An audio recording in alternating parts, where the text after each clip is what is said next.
Sana all. Wet packs ni Jenin, sobrang kinis at pinagkaguluhan say mo, Echo. Grabe na to. Trending ngayon si Jenin Gutierrez matapos mapansin ng mga fans ang kanyang napakakinis at flawless na wet packs. Lalo pang nagkagulo ang netizens nang mapansin nila kung paano napatitig si Jericho Rosales sa kanyang stunning presence.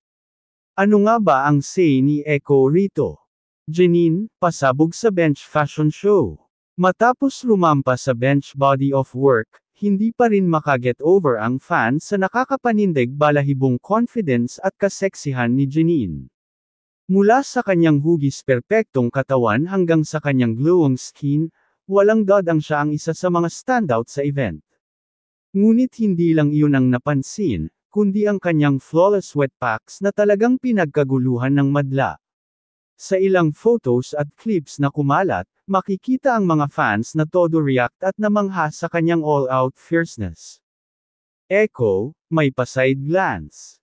Habang abala ang lahat sa pag-praise kay Jenin, hindi rin nakaligtas ang reaksyon ni Jericho Rosales.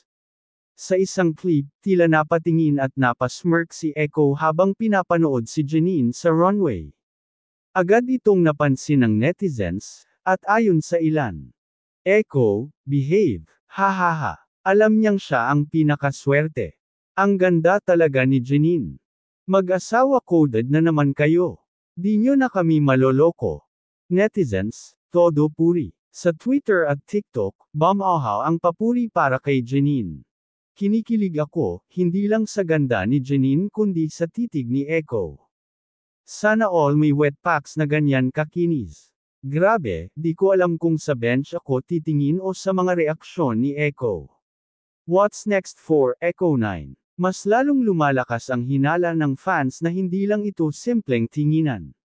Mukhang hindi lang sa fashion show na shine ang chemistry ng dalawa, kundi pati na rin sa totoong buhay.